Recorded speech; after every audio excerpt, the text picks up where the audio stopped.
Assalamualaikum warahmatullahi wabarakatuh. Waalaikumsalam. Bismillah walhamdulillah wassalatu wassalamu ala rasulillah wa ala alihi wa sahbihi wa mawalah wa alaina ma'ahum fi kulli lamhatin wa nafasin adada ma wasi'ahu ilmullah wa la hawla wa la quwwata illa billah.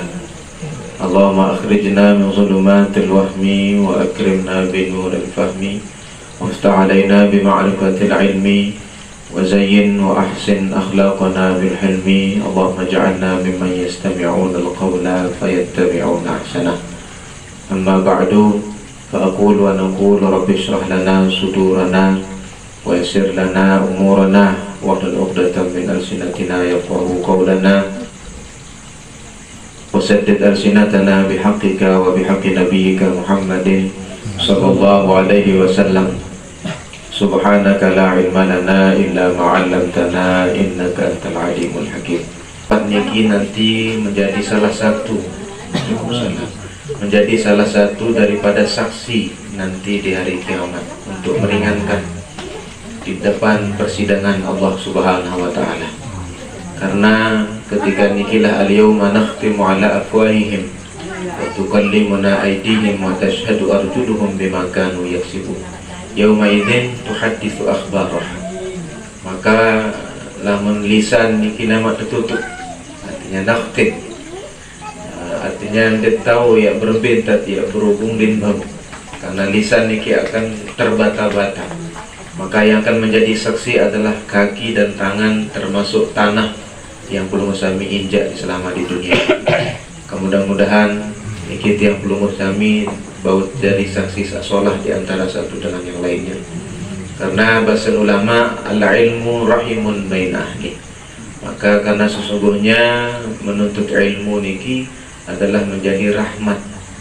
Kemudian dalam suatu hadis Nabi juga mendoakan niki, walaupun secara ilmu hadisnya dhaif, tetapi hadis dhaif niki kangguan bahasa ulama. Terkadu untuk Nabi fadailul a'mal, untuk hal-hal yang berbau targhib atau tarhib, untuk menyemangati dalam beribadah. Bahasa Nabi dalam satu kesempatan beliau mengumpulkan para sahabat, kemudian menyuruh para sahabat mengangkat tangannya. Maka para sahabat yang meriwayatkan niki kemudian mengangkat fajtama'na warfa'na aydina. Maka bahasa Nabi, Allahumma ighfir lil muallimin wal muta'allimin. Ya Allah, ampunkanlah dosa bagi orang-orang yang belajar, orang-orang yang mengajar.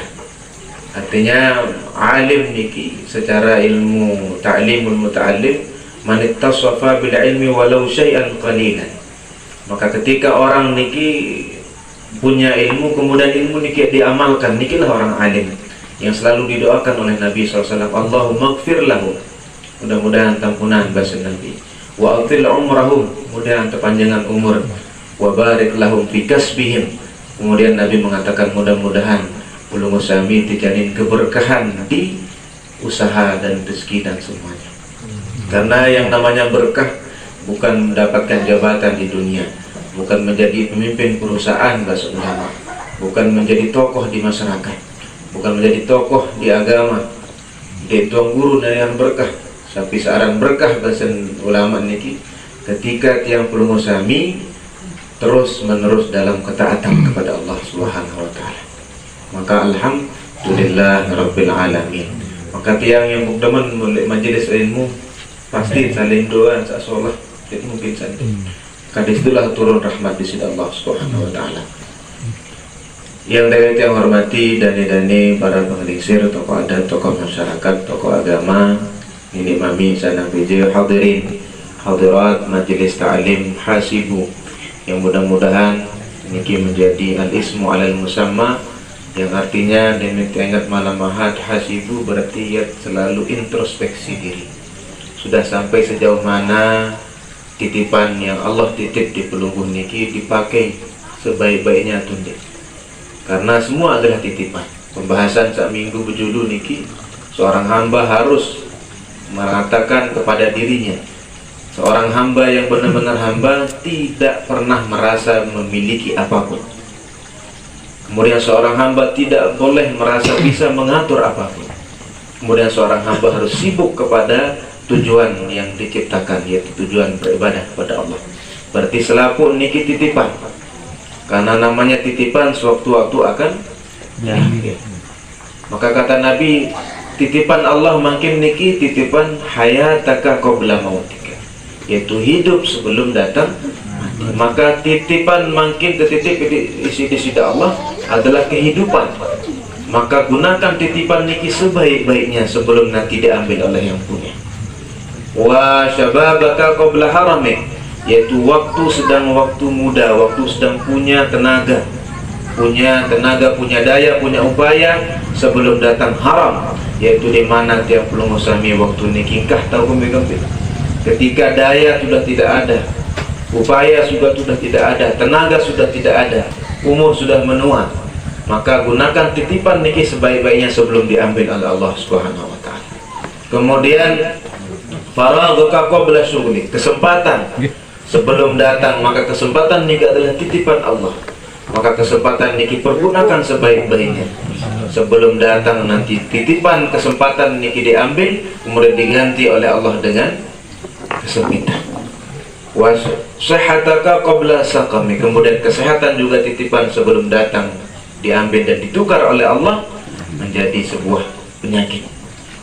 Maka nikilah yang pelungguh sami. Kemudian ghina'aka, kata Nabi yang terakhir, yaitu harta benda sebelum datang titipan niki diambil oleh Allah, kemudian Allah titipkan yang lain, yaitu kefakiran. Maka mudah-mudahan titipan makin Nabi titipan pelungguh sami ruh yang dititip oleh Allah Subhanahu wa taala. Biar ruh niki adalah yang non materi, dek serius cerminan. Kita semua tidak melihat ruh niki, hal-hal yang gaib. Tetapi Allah menitipkan ruh niki di Nabi, di jasad pelungguh sami. Artinya biar nanti ruh yang baik niki, yang bersih niki, ketika meninggal, maka ruh niki betentulakan lemak elek jasad pelungguh sami. Jangan sampai jasad niki adalah jasad yang tidak baik, jasad yang bermaksiat kepada Allah. Maka ketika ruh niki ditaruh di jasad yang tidak baik, maka dia akan ikut merasakan azab, akan ikut merasakan siksa, akan ikut merasakan kesengsaraan di akhirat. Maka gunakan makin ruh, ya ruh niki titip isi di sida Allah, maka fisik niki gunakan sebaik-baiknya. Maka ketika fisik niki berbuat taat, maka ruh niki lemak ditaruh oleh Allah di fisik yang taat, maka akan mendapatkan kenikmatan. Dan fisik pelungguh sami akan disempurnakan oleh Allah, akan terus menjadi muda 33 tahun, tidak akan merasakan lelah, tidak akan merasakan sakit, tidak akan ada ketakutan akan menua dan seterusnya. Maka nikilah yang pelungguh sami pergunakan makin. Maka alhamdulillahirabbil alamin. Tiang yakin pelungguh sami tiang makin niki kumpul tidak mungkin kecuali karena nikmat di sisi Allah Subhanahu wa taala. Maka bahasa Sayyidina Utsman dalam suatu kesempatan, wajadtu halawatal iman, saya menemukan kenikmatan beriman itu di 4 perkara, kata beliau. Yang pertama, ketika saya mampu melakukan faraid, yaitu mampu melakukan kewajiban-kewajiban saya beragama. Kemudian yang kedua, ketika mampu saya meninggalkan larangan-larangan Allah. Ketika yang ketiga, selalu ta'muruna bil ma'ruf ibtigha'a wajh Allah atau ibtigha'a wajhillah. Maka ketika pelungguh sami niki akan dapat kenikmatan ketika tahu saling peringat sasolah. Maka pelungguh sami lamun kayun kenikmatan beragama, coba lamun ngase mentangi subuh niki, coba duduk keluarga sembahyang minimal, maka insya Allah kenikmatan beragama niki akan ada. Walaupun dia ngase, walaupun dia milu di masjid, walaupun dia niat sembahyang misal, yang tidak naik lanjutan, yang penting sudah menyuruh orang ke kebaikan, maka nikilah akan mendapatkan kenikmatan beriman kepada Allah Subhanahu wa taala. Maka bahasan ulama At-Tusturi niki, karena orang tidak akan tahu namanya bisikan kesyirikan sebelum dia menjadi orang muslim. Maka orang kafir, orang yang tidak beriman mengatakan, ada kang dari dengan Islam doang tetap sugih, tetap sehat, tetap bahagia hidup. Karena mereka tidak tahu Poin B yang terjadi, apa yang terjadi setelah kematian, karena mereka tidak merasakan nikmat muslim. Karena tiap bersama muslim percaya akan ada kehidupan nanti setelah hari kiamat. Maka orang juga tidak akan tahu bisikan kemunafikan kecuali orang niki menjadi orang mukmin. Maka orang mukmin yang baik ketika ada bisikan yang tidak baik, munafik. Ciri-ciri orang munafik adalah orang yang selalu melalaikan sholat subuh dan sholat isya. Maka lamun masih lalai, nikmat jadi mukmin sejati, oh paran biasa doa sembahyang subuh isya. Orang tidak akan tahu bisikan kelalaian dari setan sebelum dia menjadi orang yang taat, orang yang selalu sadar. Orang tidak akan tahu bisikan kedurhakaan kepada Allah kecuali menjadi orang yang taat. Orang tidak akan tahu bisikan-bisikan dunia sebelum orang-orang niki melakukan amalan-amalan akhirat. Maka lamun masih gawe-pegawaian dunia mut paran doang. Tetapi ketika sudah mulai bergeser perlu musami ke amalan-amalan akhirat, oh ternyata baru sadar saat mut gawe sebelum niki adalah amalan dunia. Maka harus berpindah. Dek tahu mungkin rasen jaje niki lamun dek minum air putih dulu ada netral dulu rasen pindah.